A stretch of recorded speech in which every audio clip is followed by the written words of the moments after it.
It's like a space odyssey, hooked up with the silence of the lambs and caught chlamydia.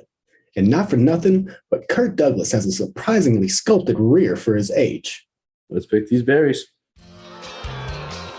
Join us on a journey as we frolic through fields of filmmaking follies. Join us on this week's episode of Raspberry Fields Forever. You suck. What's up, everybody? This is Jesse Rodden again, coming at you with a doozy of a movie today. We are going to be talking about Saturn 3, but first and foremost, we've got to introduce my co-host, Mr. Kieran Gibbs. Kieran, how you doing today, bud? I am doing excessively mid, having watched this film. How are you today, sir? I'm doing all right. I ended up trying to watch this film twice and couldn't get through it the second time. Fell asleep. Yeah, it was not fun. I mean, it was fun. I'll be the first one to admit this was better than Windows. This was more enjoyment than I got out of this than Windows. Me taking a shit on a high tom is going to be better than Windows, my friend. I'll be perfectly honest with you. There's not a whole lot that can not say clear, but can go beneath that bar that cinematic turd set. Yeah. Anyway, Saturn 3. Saturn 3 is going to be our third episode, and I appreciate you guys for listening to our first two episodes. We hope to have many, many more for you coming up here very soon. Yeah, Saturn 3, I mean, there's a lot to be said about this one because it's a sci-fi adventure without a whole lot of adventure. It's a lot of like space boringness. It's certainly a dense film in good and bad ways, in my opinion. So with that being said, do you want to go ahead and transition to our next segment? God Save the Screen.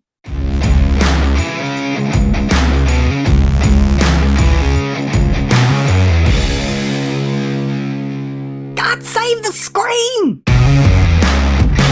Oh! Okay, Saturn 3 was made in the year 1980. And it was directed by a fella named Stanley Donen. Stanley Donen is most famous for his efforts in co-directing Singing in the Rain with Gene Kelly. Coincidentally, he was on our first episode in Xanadu. Saturn 3 is not Xanadu, nor is it Singing in the Rain. It is sort of this space odyssey following a crew of three. It's a very, very small casted movie. And it follows our main characters, Alex and Adam, who are aboard a spacecraft on the... I'm still confused at this, and I've watched this movie twice. Is it like on Saturn? Like, what is Saturn 3? What is that opposed to Saturn? Yeah, I didn't understand that either. I took it as Saturn 3 was the third moon of Saturn, and that's where they were hanging out, was on not Saturn, but a moon of Saturn, because you could see like Saturn in the background if they walked outside and stuff. Well, sometimes you could, sometimes it was just like black. Anyways. The film opens on a sort of Imperial Starship-esque, very Star Wars opening shot, by the way. Oh, yes, absolutely. I mean, a straight ripoff of Star Wars. Yes, it's just this big old Imperial spacecraft that the camera's under, and then we join the crew members. And it's this really, I got to give the production design credit, at least for the first half of this movie, and the visual effects, at least for the first half of this movie, because they do build this very believable universe. Other than ripping off the opening shot of Star Wars with the Star Destroyer, it is kind of its own science fiction realm. You don't necessarily get it confused with like a Star Wars or Star Trek even, but we meet this masked figure, and he enters a airlock with this unnamed like lieutenant, and they're just making bullshit army guy talk. And all of a sudden, homeboy in the helmet straps himself in and just lets the guy out of the airlock, shredding him to pieces with this like garrote wire that's under the airlock. And suddenly I'm hooked in. Jesse, what'd you think up to that point? I mean, that's kind of what hooked me on it as well. I was like, what the hell is this guy doing over here? It almost looked like Spaceballs to me because it had that little hint of cheesiness to it as well as the Star Wars element. But I know this was before Spaceballs, but it just kind of had that element to it as well. I agree with everything you said, except for the one element that they were bringing into it that just looked goofy to me are the helmets that the pilots were wearing. They looked like Lego men helmets to me. That's what it looked like to me. It looked like the space Lego guy. To me, it looked like if they put Black Noir from The Boys on the original Incredible Hulk TV series. Like, you know how they used to make like those kind of costumes? Right. Like, have you ever seen the OG Thor or Daredevil in their first TV appearances on that show? It looks like a Party City got like burned down and they still tried to sell the merchandise. Yeah. And then that whole scene and scenario where he lets go of the airlock and you could see the wire like pull the guy up. And then I was curious on how they were able to pull off the air duct or him being sucked out of the air duct, because they kept looking like cable wires and stuff like that. And I'm like, did they just like put a bunch of saw blades right next to each other and put the camera right there where you could see the saw blades and just the saw blades, and then they just stuck like a wooden figure down it? It almost looked like like they just took a wooden figure in a paper shredder. Well, to me, it looked like they wrapped up a like beef brisket in a spacesuit and shaped it like a person. Like when they drew, because there was some color in there. We saw some clarity. Well, and that's the reason why I was like, well, it didn't have that like just splatter effect to me. It kind of had a little bit of a wooden look to me. So I kind of thought it was like a redwood figure or a mannequin, something like that. But I could totally be wrong on that. Anyways, we meet Homeboy on the spaceship, and we don't see him take off his mask until he gets to the titular Saturn III, because they're mentioning it above the crew before he leaves and just murders that guy, whom we don't hear about again. Like he just murders a dude for no reason, and he leaves with this mysterious, like very phallic cooler thing. And then he lands on Saturn III, where we meet our main characters, Alex and Adam, portrayed by Farrah Fawcett and Kirk Douglas, respectively. Oh, and I said that about Kirk Douglas, not Farrah. Dude, Kirk Douglas, for better or for worse, this movie does rely on Farrah Fawcett's like looks quite a bit, but Kirk Douglas bears just as much, if not more, of his ass. Like he's nude in this movie more than she is, and that's not necessarily perfect in like a social view, but I think it was a step toward rebuilding, because he wasn't asking anybody else to do anything he wasn't doing, because his ass is out for like a good 35% of this flight. Oh, yeah. And he seemed like he was having a good time being naked right next to Farrah Fawcett. I'm just saying. He's like 60. Mm-hmm. And Harvey Keitel is just over here in the corner like, I like you. Yeah, we skipped over that part. When we take off the helmet when he gets to Saturn III and meets up with these people, it turns out he was sent there with this package to monitor, and you take off the helmet and it's Harvey Keitel with a full-on Seagal knot in the back. And I think that's probably the best look that we've ever seen Harvey Keitel have. Just because he has it's a cute little ponytail and he looks so rock and roll, but he's in this like little spacesuit with tubes on it. He looks like a condom that needs like air help. I don't know. Yeah, Harvey was a big surprise to me because I don't know. I've always seen him be in more serious movies. I've never seen him be in a sci-fi film at all, I don't think, unless you can think of one off the top of your head that I'm like, oh, you're missing it. Well, I'm thinking off the top of my head is that this was supposed to be serious. And I think he thought that this was serious. It was like I thought it was going to be on the same level of like Bad Lieutenant, but with better effects. And that's not necessarily the journey we got. Did you notice that most of his lines were ADR? Yes. Yeah, that was really weird to me, but I did notice that. Well, it seemed like almost everybody's lines were ADR'd in this, and it didn't make sense to me because it seemed like that would be a very controlled environment. I would assume because they go on these spaceships with all these and again, I cannot give enough credit to the production design team because I can buy that this is a space area. But I'm going to assume that all of this noise, because there's a bunch of lights and fluorescence and colors and metals and things moving and like mechanical parts going around, I can assume that it was noisy as all balls in there. So they had to ADR their own stuff. The character dynamics here are also super weird because Alex and Adam, again, yes, Adam is Kirk Douglas. And Harvey Keitel's character's name escapes me. Benson. He's a captain from a corporation or like a military that remains super vague, so they don't have to explain it. They have to establish that Benson and Adam don't like each other right away because they don't call each other by their names. It's Captain and Major.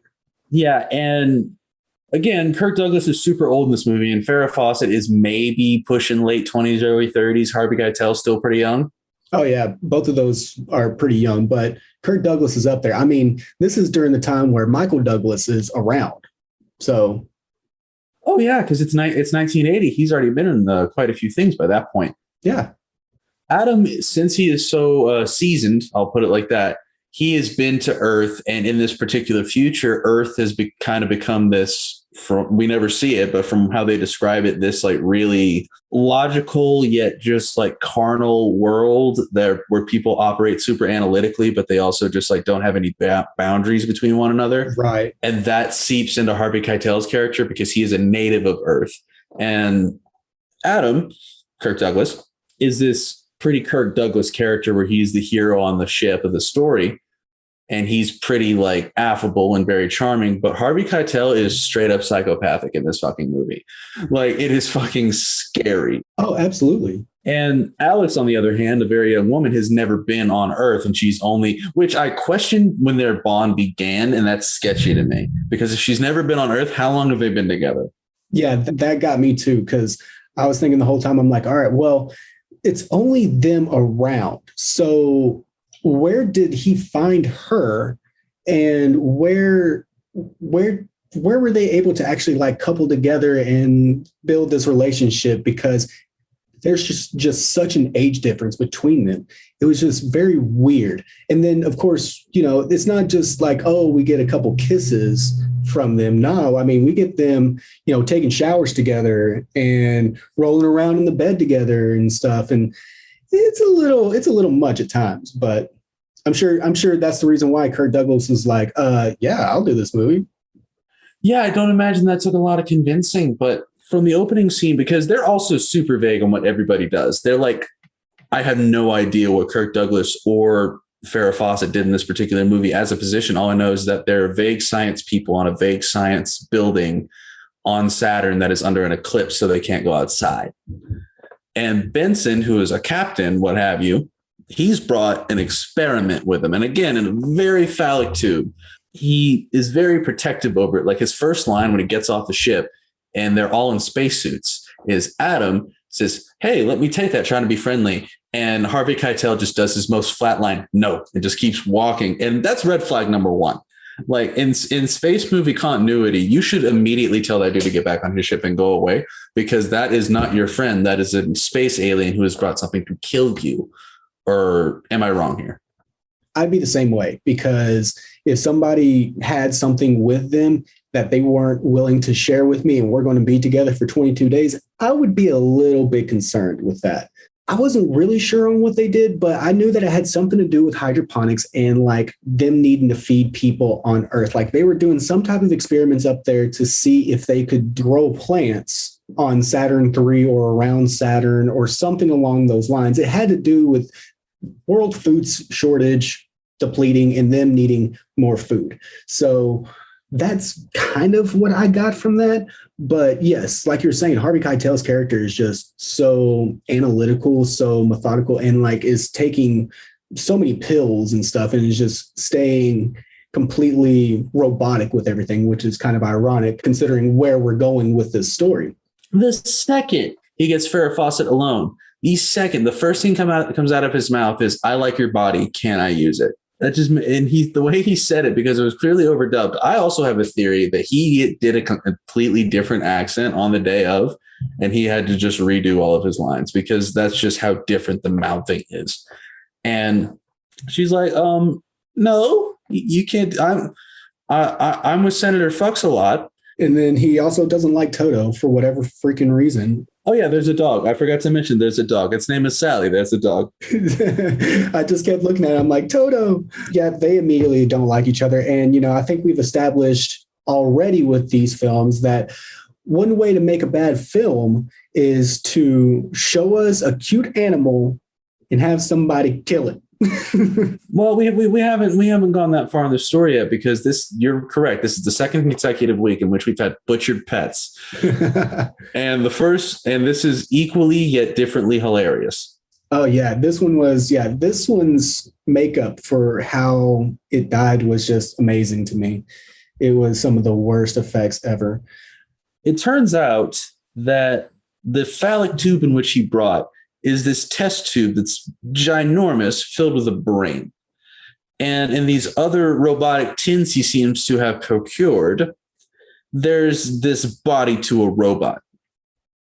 And he builds the robot whilst being creepy every chance he gets with Farrah Fawcett in a room alone, just asking to bang her in the most scientifically way possible, which is just, it's a whole level of uncomfortable that I haven't felt since like church camp. And trying to give her pills and trying to give him pills. And it's so predatory in his approach towards her. And it's very much a scenario of like, and it's kind of scary when you think about it, because he's doing Earth customs from that time period, or what is expected of Earth people of that time. So he's not too far off from how men act at that time period, according to the movie. Which I'm starting to think the amount of predatory fucking on this podcast is really alarming, my friend. Yeah. And going through our list of movies that we have coming up, it doesn't get better, buddy. No. I'm glad that we're going to do these years out of order, because if we just progress through the 1980s, we're not going to get to a woman director for like 30 years. Yeah, no, I imagine we'll be jumping around a little bit, going to different time periods. Anyway, back to the real Spaceballs. Yeah, back to the real Spaceballs. So he ends up assembling the robot, and the robot's name is Hector. Then we get the big surprise of the rod that is in the back of Harvey Keitel's head that he keeps putting into Hector. And we find out in talking with Alex, I forget Farrah's name. Farrah's name is Alex. Kirk's name is Adam. Adam. Yeah. $20 says that the original name was Eve. Oh, probably. 20 whole dollars. This rod in the back of Harvey Keitel's neck, we learn through his talks with Adam that he is actually imprinting his thoughts and his knowledge onto the robot. And we start seeing that the robot, every time Harvey is moving his head, the robot is moving his head, and he's learning. And it takes a little bit for him to learn what's happening and how to function properly. But he starts kind of toying with Harvey Keitel's character, wouldn't you think, Kieran? I think that there's a couple different ways to interpret it. I think that there is this way of, because clearly from the beginning, the robot and Harvey Keitel's character are connected. There becomes a point, and you can either point it to the lack of thoroughness on the writer's part for this film, or the writers just wanted to be super ambiguous and abstract with it. But they do a real chicken and the egg kind of situation, because you can't necessarily tell throughout the plot who is in charge, because it feels like Benson is making all these calls to the robot to do all these things. And then at certain points, it feels like the robot is going independent of Benson. But then we find out later in the plot, they have a very integrated vision.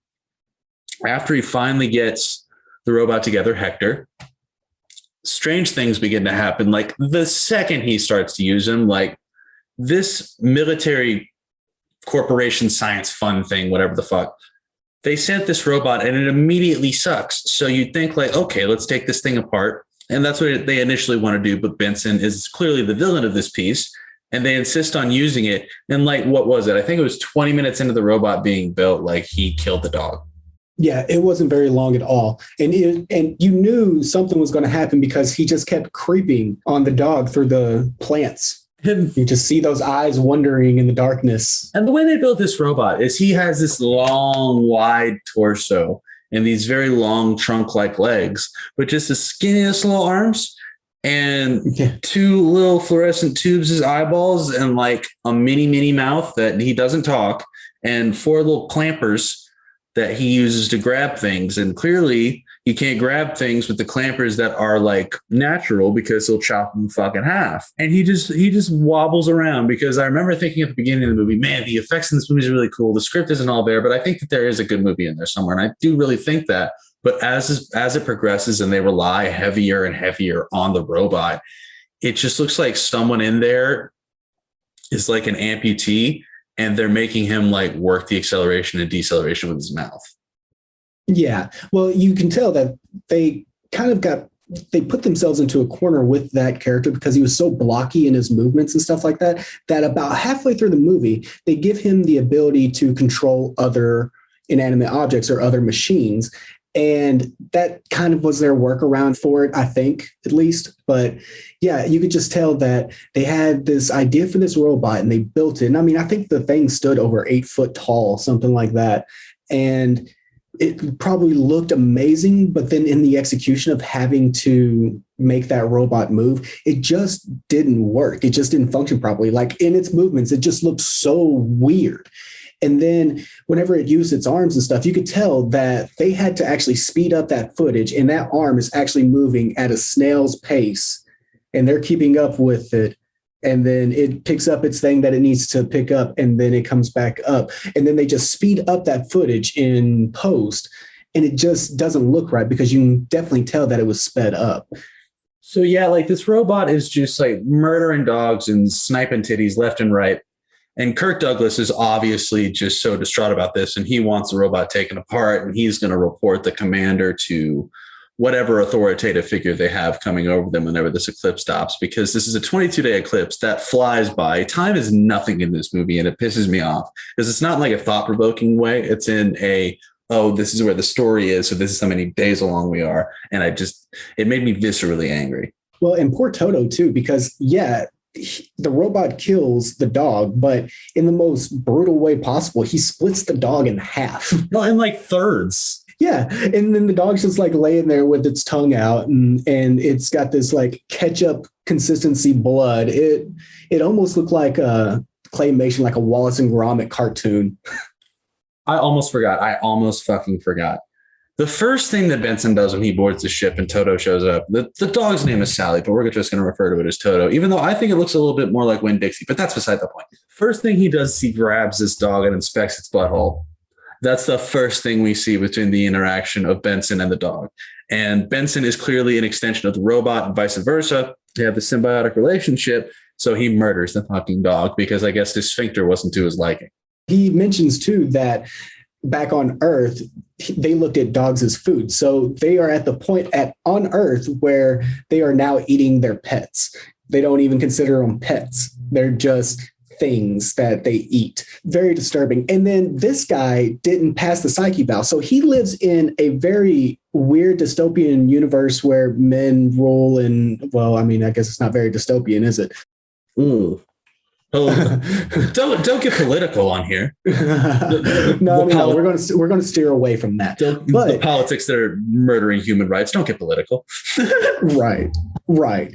Yeah, and he is supposed to be a mentally unfit person within that universe. So, I mean, Jesus Christ, these people are just terrible, or at least they make it seem like everybody but Kirk Douglas and Farrah Fawcett, because they are so secluded from everybody, are just monsters. And since Benson has such this just immediate boner for Farrah Fawcett, because I can only infer that like the ladies on Earth are just like, I don't know, like manhole covers, that like this has influenced the way the robot thinks and acts. So clearly this robot has a robot boner, or a roboner, if you will, and almost takes off her hands. I presume he's just like 1%ing it around her wrist because he chases her down in the corridor after murdering the dog. And by the way, Farrah Fawcett has such just a muted response to her dog getting absolutely just shit canned by a hand blade, because she just goes, oh no. Whereas had I seen that and they were actually like viscerally real, I think my eyes would have popped out of my head from pure terror. Like something out of The Mask. Precisely. Or like I would have clawed my eyes out and hopped up, like, because I just can't deal with anything that disgusting. And she's treating it like the Seahawks lost on 4th down. And then after the robot kills the dog, the robot grabs her by her wrist and picks her up by her wrist as Benson's running towards them. And the robot is just staring at Farrah Fawcett in the eyes. He comes in, and then that's kind of that first semblance of, we understand that he's not in full control of the robot, because he starts asking the robot to do things and the robot's not responding. And he asks Farrah Fawcett's character to ask the robot if the robot will let her go, and the robot does. So we're starting to understand that Hector, he doesn't have full control over Hector. And after he lets her down, there's like a piece of glass in her eye or something. And then it's a live microchip or something like that. so some script writing doohickey that gets in her eye so they can have this weirdly forced tender moment. Because I thought for a second that they were going to have her like actually have a thing for him, and I'm glad they didn't go that direction because it was creepy as all hell getting this piece of glass out of her eye. When he let down Farrah Fawcett after killing Toto, they go into the panic room and like the robot's like shredding up the panic room, but he starts to run out of batteries. So he goes to plug himself in. And that's kind of how they first defeat the robot, is that as he plugs them in, Kirk Douglas goes over there and he's like, vroom, vroom. And the robot plugs himself in, and then he hits the electricity real quick and overcharges him. I vaguely remember that, yes.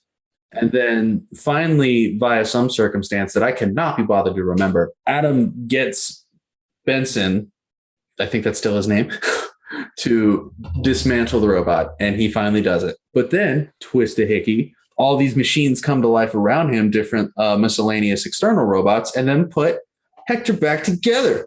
Surprising note, this is a fun fact about this movie. So the claw machine from the first Iron Man movie, this was actually that machine's first movie. Oh my God, that's actually really cool. It's complete bullshit, but I'm glad it's cool. I hate you so much. Come on, man. You had to have known that one was bullshit. Well, because why would I have known that? Because I've never once looked up Saturn 3. So it wouldn't surprise me at all if Iron Man had used a Saturn 3 prop, because I don't know if he originated. You're going to give me a whole like lectern of logic on this. And I'm just going to try to move past it. Yeah, well, because why would you? Why would you look up Saturn 3 if someone didn't make you watch this for a podcast? If you say something confident enough to me, odds are I will likely believe you. So that's why I would be like, that's why I don't vote. I'm kidding. I vote. I vote. For which side? I'm kidding. This kind of sows the seeds of dissent between Adam and Benson, because Adam is accusing Benson of incompetence. He doesn't think that he can do his job properly. He's starting to figure out that there must be something wrong with Benson for there to be something wrong with the robot, because the robot is acting as if it were Benson. So he starts putting that together and realizing that Benson is not a great person. I think you can realize from the second he opens his mouth that Benson's not a great person, but you're right. This is when Adam starts to put two and two together on that matter. But when the robot gets put back together, and let me know if I'm skipping over anything here, because, there's a few things that slip through the cracks in my mind. But everything starts to go to hell when the robot gets put back together, because the robot, having been taken apart, starts to go off the reservation, if you will. Is that okay? Can I say that? Yeah, you can say that still. I think that's still appropriate. Okay. I mean, I think that's fine. He goes into business for himself, and he cuts off Benson's hand, and we presume Benson is dead because he is dragging Benson by his feet. Alex and Adam have been separated by this point, and it becomes a typical alien type of chase sequence. And this is where I get to the biggest fault in this movie, in my opinion, is that the score is very lackluster, because this is about a very bad movie with some mid to good factors in it. But I think if you put like a dope ass score under it, then push it to like a solid 6.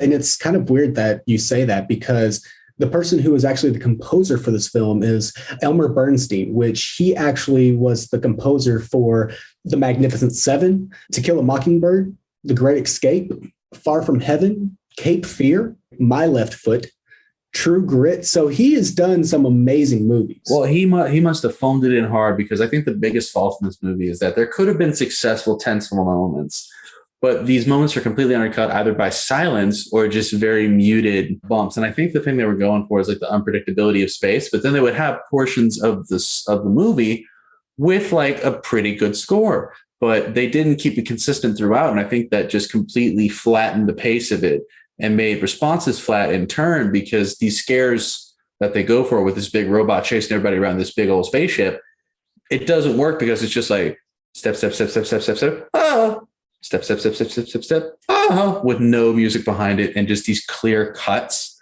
And so I think that was a big fault of the movie, and it could have been bolstered had they had just somebody fix it. There should have been a lot of things fixed in this movie. At this point, Benson is assumed dead or something's. He's lost his hand. He's been Luke Skywalkered by his creation. So he's presumed dead. And Farrah and Kirk go and barricade themselves up in the security room where they can keep an eye on it. They set a trap for it. They go to this laboratory and they pull the tiles off it. They have these grates that separate them from this layer of water. Where this layer of water came from at Saturn, I have no idea. But they take the grates off and put the tiles back on. So the tiles are super flimsy and they're waiting for Hector, my dude, to walk through the door so they can get him to the water. Hector sees through this trap immediately. He grabs a big-ass rock, and he drops that big-ass rock through the tile. But then Kirk Douglas, who had been hiding, pushes him in this water, and presumably our villain is dead. But, Jesse, what happens after that? He's not. No, he rises up out of the water, and he's kind of covered in this wax-type substance. I think it's supposed to be frozen because it might be like a liquid nitrogen water type situation, but I don't know how chemically that would work. Yeah, I'm not sure what they were doing with it. Hector ends up rising up out of the goo that they trapped him in. And during that time, they're trying to make a run for it. And they end up getting into the sewer grates, or I guess kind of it's almost like Alien, where they're in the grates under the floor tiles. And they're trying to get away from Hector. But Hector kind of, I don't know how he's figuring out where they're at, but he can figure out where they're at. And he's almost like a Michael Myers character because he can move so quickly for such a slow robot. It's kind of funny. Oh, his off-camera moving time, Usain Bolt would be very jealous of that, but it's just a shame that we don't get to see it. And then they try to make an escape. They end up getting on their space suits that kind of look like something out of Battlestar Galactica. And they go to the spaceship. And as they're walking to the spaceship, it explodes. And then it cuts back. It cuts back to Hector, who's in the control room. And there's just a big red button that says detonate that he hits. The whole scenario was just hilarious to me. And so now they're stuck with Hector and with no way out. This is the point where I said, okay, so this movie blew its special effects budget in the first half because this first half was really cool. But then at this point, when they do the big explosion, oh my God, it's the funniest thing you ever saw. Clearly the most overlaid, which I understand. CGI was not a thing in 1980 and that kind of practical effects and having to run toward a spaceship, you couldn't necessarily do that. But oh my God, Star Wars existed 3 years before this, and it is the most cheesy explosion effect you ever saw. It almost looked like one of those 1950s alien movies, like black and white alien movies that they kind of featured in Men in Black a little bit, or The Day the Earth Stood Still, the original. Yeah, or Plan 9 maybe. Yeah. And so Adam and Alex end up going back to the control room. They're just going to try and hunker down, I guess, until help arrives, because I think there's supposed to be a check-in that's supposed to be happening. And all of a sudden, Benson's face comes up on the screen. And so they think Benson's still alive. Adam, being the guy that he is, he hates Benson, but he doesn't want to actually kill Benson. He's actually a good guy. I mean, at one point, Hector's got Benson on the table, and Adam ends up saving him, even though he really, really didn't want to. He was about to leave him for dead. And then all of a sudden, he decides at the last second, he's like, I can't do it. We kind of have that moment again where they think that Benson's still alive. So they decide that they're going to go and try and find him and get him or save him in some way, shape, or form. And then that's whenever we get the robot Hector becomes a Buffalo Bill from Silence of the Lambs and is wearing Benson like a Benson trench coat. He's got his skin and his head hollowed out and is on his little robot head. And then he magically, Hector that is speaking with Benson's voice. He's had his consciousness projected into his algorithm, but presumably it's still Hector who is the head pilot of the consciousness. And then everybody passes out for 3 days? Yeah, something like that. Then they just magically pass out from shock. They really were both just surprised into passing out. And then that's kind of the end of the climactic point of this movie. Just oh no, we got a big spooked going on, so we're gonna pass out for a couple of days. And then Adam wakes up in the room and he is alone. He doesn't know where Alex is. And he starts feeling in the back of his neck, and he has that same hole in the back of his neck that Harvey Keitel's character had. And it leads him to believe that now Hector is trying to steal his information, steal his thoughts, steal his identity as a person. And he doesn't know exactly what's happened to Alex. And he's begging to Hector to let him out and stop this and all that. And Hector ends up trying to, I guess, restore order, and he wants Adam and Alex to stick around and kind of be, I guess, his pets in the scenario, and is just kind of like, you will take orders from me and you will listen to what I have to say. We get to the portion where the eclipse is done and they're getting checked on. Surprise, surprise, Hector can do party tricks, and he does all three of their voices and tells them that everything's okay. So like the rescue crew presumably has gone away because Hector can mimic their voices and everything's fine. When clearly it is not fine. Mm-hmm. Which it kind of made me question how that worked, because how was he able to mimic Alex's voice? Because I can understand him being able to mimic Benson and Adam's voice because he took that from them in the transfer process. But I thought it was a little bit weird that he also had her voice. I could be reading too much into that. It could just be like, it's a fucking robot, Jesse, deal with it. But well, you could attribute it to like having vocal samples from just existing around the both of them if you want to attribute that much like informational technology to Benson's character and like how well he built that robot. But I think that's at your own discretion, buddy. Yeah, and Hector explains in some way, shape, or form that like he can read Adam, but he can't necessarily take control of Adam. And he explains that that's going to come later. So I assume that Hector is going to be doing some type of experiments, like Pickle Rick style experiments with his brain and trying to control him. But then Adam says, nay, nay. Adam's like, oh, no, sir. He ends up, I guess, grabbing a bomb. Was that what that was? Was it just some type of like projectile that he found, which is kind of like, why didn't you bring that out in the first place? Well, they stole Star Wars' opening shot, so they can steal thermal detonators too.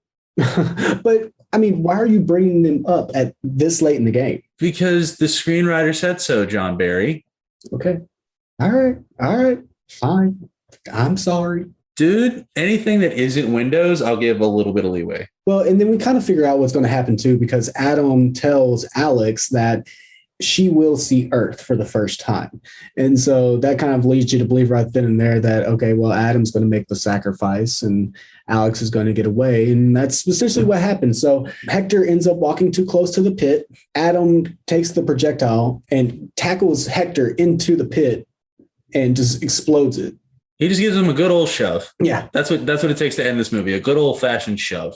Then the final scene of the film is Alex is shown aboard the spacecraft above Earth with shuttles leaving for the planet below. So she ends up getting to Earth, which at this point, would she really want? Like, why would she want to go to Earth? Because she's got a nice new feathered haircut, Jesse. Don't you know women? I mean, the only person that she knows from Earth is Harvey Keitel's character, who was a complete asshole who just wanted to have sex with her all the time. Why would you want to go to a planet full of characters like that, even if it is your home planet? I don't know about you, man, but I'm going to start going to just like the bars and hounding them and then just find the prettiest woman I can, walk right up to her, buy her the cheapest drink I can find and say, I like your body. Can I use it? Well, you let me know how that works out for you, buddy. I will give you my phone call from the local jail. All right. Well, that is the meat and potatoes of it, man. I think we are done with kind of summarizing the plot of this. Our next segment, we like to just kind of get other people's opinions. We want to know what others thought of the movie, and we want to give people a chance to have their thoughts heard that may have a different opinion than we do. I think we can both agree this movie is dog shit. So, We'll get to my opinion, but we're going to get to this portion of this show that we like to call the Can't Buy Me Love Critic of the Day.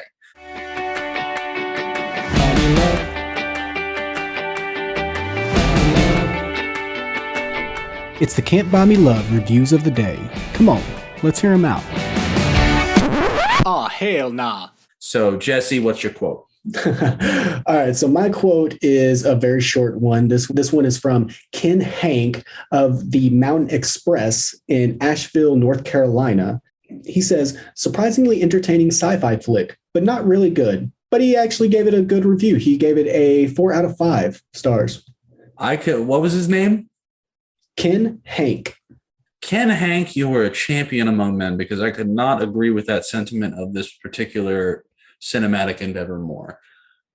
Jesse, do you have anything that you want to get out of the way quick, like, before I go on a tiny little spiel about the makeup of this particular venture? No. Even if I did, I would skip it because I want to hear this.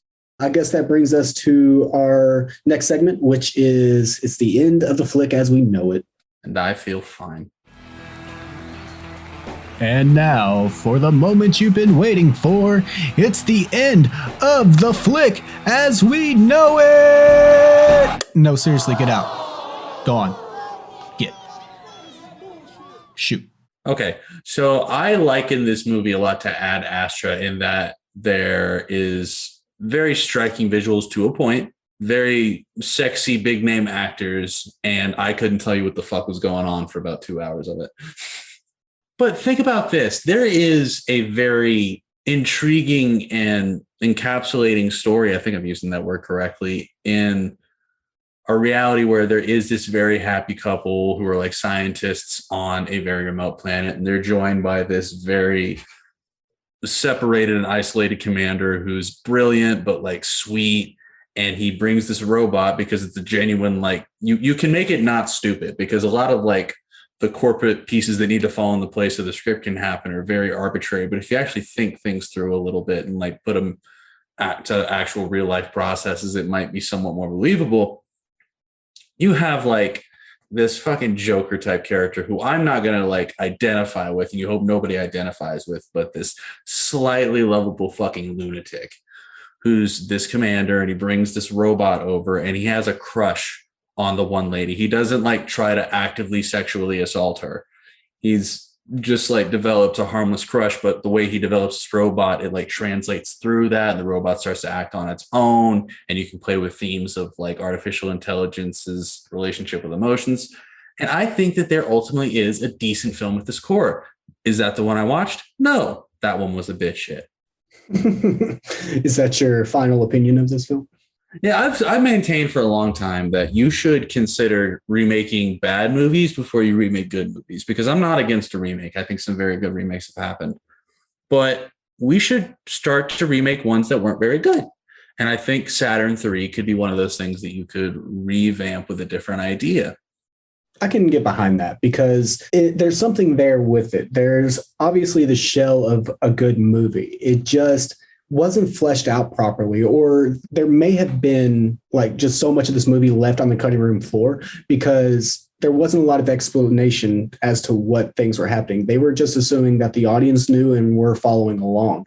And at certain points, it just got to be about, okay, well, like, why are we doing this whole subplot of like the earth needs food? Why are we doing this whole thing with this murderer coming into play and this crazy person coming aboard the ship? And it's just too much for one film. It's like they should have picked one of those main topics and just stuck with it. Like, it could have been a murderous robot. That's cool. Or it could have been just some crazy guy who like was escaping Earth and had stolen this ship and got aboard this, thinking that it was supposed to be part of this whole program. And that would have been a better movie to me. Like, you would have had like, it's Hannibal in space. Like, that would have been a cool movie. But and what they gave us was, you know, Short Circuit meets Hannibal Lecter meets Michael Myers meets Alien meets Star Wars meets, I mean, it's just all over the place. I'm going to guess that they also blew, like, there's this urban legend that the Blues Brothers had $2 million reserved for cocaine on that production budget. I'm going to ballpark this blow budget at about 1.5, 1.7. That's about what I felt went into this. Can you imagine Kirk Douglas coked out of his mind? Like, let's go, Charlie. It's going to be like Ben-Hur. I think I was in Ben-Hur. Farrah ended up getting paid like $750,000 for this movie. As she should have, because she bared a tit. Yep, she did bare her tits, which I'm actually surprised we went this long without saying that. But yeah, no, she ends up bearing it all on camera, along with Kirk Douglas which honestly, I think Kirk Douglas actually bared it all for everybody who was on set that day, because whenever he was naked, and choking out Harvey Keitel's character, he was really naked. Like they full on face shotted like him choking him out. And like, I mean, you can just see almost everything. Like he's kind of got it covered by his thigh, but like it's there, man. Most he's got going is a cocksock. That's the most he's got going. But were I a betting man, and I can be on occasion, I'm not betting that Kirk Douglas was using a cocksock because his son claimed. Never mind. We're not gonna talk about Michael today. But no, I reckon that he was bearing full hog, and like I said earlier, he is naked quite a bit longer than she is in this movie. Not to say that she isn't dehumanized just a little bit, but that was the case in the 70s, and that she didn't. And you said tits. It was singular, tit. And I don't know if this is because she passed away a long time ago, and you don't tend to talk about those sort of things or display those sort of things with the people who are like, because you're deified a little bit when you pass away. And Farrah Fawcett, since she like was a pretty big public figure and by all accounts a pretty good person, her nude scenes aren't typically talked about. So I didn't think she ever had one. So that caught me by surprise. It did me too. I told you before we gone on the air that I actually, in my first watching of this, I was sitting there and I was doing my notes and stuff like that. I completely missed seeing her tit. I completely missed it. And then it was in my second time going around with it that I actually saw it. And I was like, oh, okay. Because really, I thought in the beginning, I was just like, man, Kirk Douglas just wanted to show his ass off. This was a very horny movie. It was a very horny movie.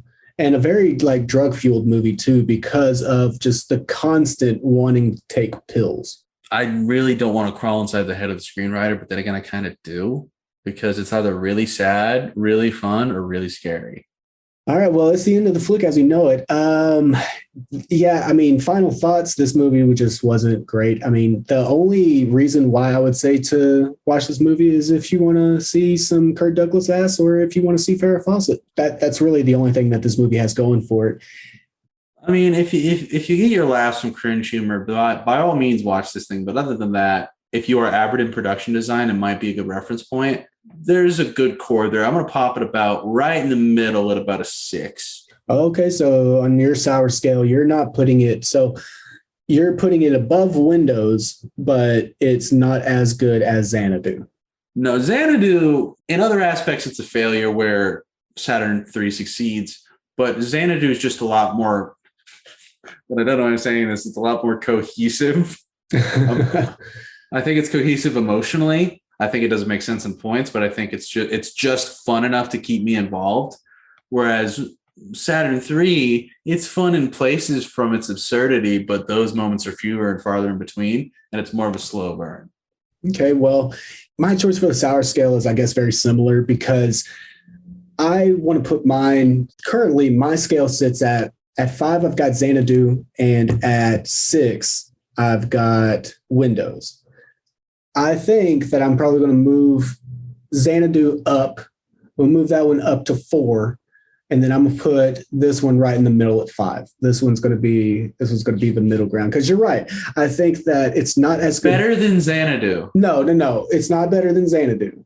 It's not better than Xanadu. I think it's better than Windows. Absolutely. Because you're right. I think that Xanadu was fun. I think that Xanadu had some enjoyment to it. There was points where I was really laughing, and it was actually intentionally to make me laugh. That's the reason why I honestly think that it was better than this movie. I mean, it has a lot of problematic plot points to it, but it's not the problematic plot points that Windows was. I mean, Windows was that movie that was just cringy the entire way through it, just in its context with LGBT culture and the whole rape of it all. Yeah, definitely a worse movie than this one. So Windows stays where it's at for now, but I imagine it's going to be moving down the scale here pretty soon.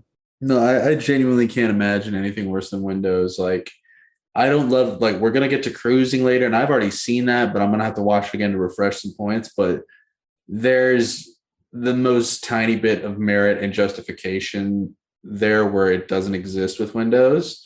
And it's getting to a point where I'm thinking Windows is the worst movie I've ever seen. Because there's one more that I think is a little bit worse, but there's other merits to it, whereas Windows doesn't have these merits. And I hate it. Well, with that being said, I think it's time to get to our last segment. Plugs, not drugs. Oh, yeah, that's the good shit. Man, fuck these drugs. I think it's time we spread some plugs. You got those plugs? Hey man, let me get some of them plugs. I'd sell you this baby for a plug. Plugs, not drugs. I just want some hugs. This brings us to our last segment of the night called Plugs, Not Drugs, where we just talk about anything and everything that doesn't have to do with this podcast. Kieran, got anything to plug, bud? Same as per usual, Radio Award, RADIOWORE, and the Kickstarter for our short film Campfire Cravings. Jesse, over to you. Yes. Campfire Cravings, the GoFundMe is still happening at this time. www.gofundme.com/Campfire Cravings, all one word. You can also go to my website at www.roddenreels, RODDENREELZ.com, and find out more information about that. We also have a short film that is going to be released online here very soon. It is our award-winning short film, Daddy's Girl. So I'm excited to be able to share that with the general public. Super excited about it, actually. From the Cannes Short Film Festival. The Cannes Short Film Festival. Yes, exactly. Hopefully hear more about that here pretty soon. We also are going to be getting some merch here pretty soon. So I'm super excited about that. We actually have our first Raspberry Fields Forever shirt coming out. It's going to be cool. Wear it to a house show. Wear it to a date. Wear it to your high school. Wear it when you're late. Wear it when you're sad. Wear it when you're mad. Wear it when you're glad. Wear it when you're bad. Yeah, son. Get that merch. Sit on the perch. Let's get lurch. I lost it. Did you know Dr. Seuss was a Nazi? Anyways. Oh, man. Anyways, I think that's all we have for tonight. Please join us again next time for our next episode where we will be talking about Raising the Titanic, which is not one that I'm excited about. It is very boring. That's okay. We watch it so you don't have to. You can find us on all major platforms, Spotify, Apple Music, YouTube, wherever you can find your podcasts. You can find us. My name is Jesse Rodden. Me llamo Kieran Gibbs. That's all the berries worth picking. We'll see you in the fields next week. Bye for now. Bye.